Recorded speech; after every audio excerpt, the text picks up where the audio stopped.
the Madman. It's time for the Audiopocalypse mini set. This time around, it actually may be more impactful than usual because we've got dual class combinations coming back.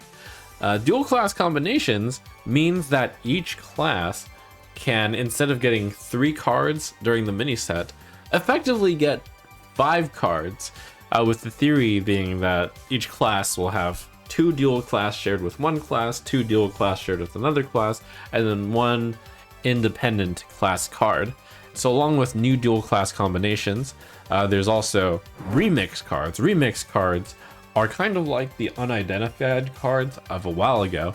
A remixed tuning fork is a 2-mana 2/2, which can either be the sharpened tuning fork, which is a 2-mana 4/2 because the battle cry gain +2 attack. That's actually quite insane, and I'm sure you would, a lot of warriors would include this in their deck if it was always the 4/2. I got the 2-mana 2/2 reinforced tuning fork, battle cry gain 5 armor. Okay, nothing exceptional. You'd want that later, especially when you were about to die. You've got the curved tuning fork, which is a 2-mana 2/2, also damages minions adjacent to whomever your hero attacks. I just had to pause for a second there because Hearthstone actually used whomever in a text box. That's amazing.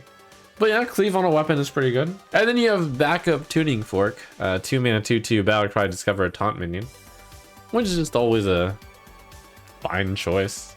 So yeah, I mean, all of the tuning forks are pretty good. It's like, it feels like it's a decent card, but wait, that's not it. We need this weapon in order to synergize with the Abyssal Bassist. It's the 7-mana 4/7 demon for dual class warrior and demon hunter. Taunt lifesteal costs 2 less for each weapon you've equipped this game.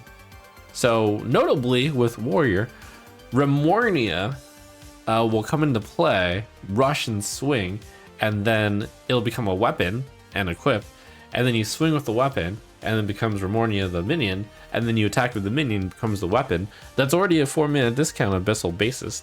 So Remornia by itself makes Abyssal Bassist a 3-mana 4/7 taunt lifesteal. Now the tricky part is drawing Remornia consistently. It's a legendary on one of. But you have the remix tuning fork as a nice cheap weapon. Sword Eater, which is just a good card, which equips a weapon for you.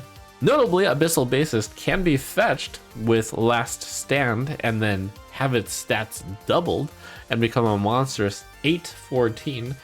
Could fit Big Warrior, could fit Taunt Warrior, could fit a remix of weapons and Big Warrior and Taunt Warrior. Yeah, bonus for Menagerie Warrior. For Demon Hunter, I can't really imagine Demon Hunter equipping many weapons. It's really just running Glaivetar right now. But if you were to somehow run a bunch of weapons in Demon Hunter, like this might fit big demons, but probably more of a warrior card. Through Fell and Flames is another warrior Demon Hunter dual class card. It's a 0-mana Fell spell, give a minion rush, finale, and +1/+1. While it's possible that this card will not actually have an impact, because of Taste of Chaos, which discovers a Fell spell, it could have a pretty big impact even though it's not in your deck.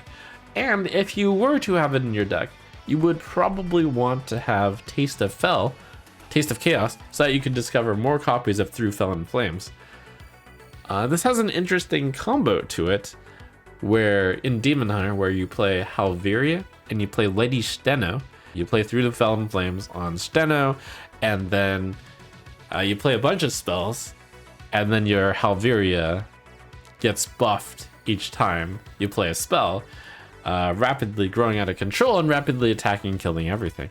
I don't really know why Warrior would want this one, so it's more of a Demon Hunter card, but it's cool that Warrior has the option to use it, I guess. So looking forward to seeing the new cards of the mini set, to be revealed over the course of this week.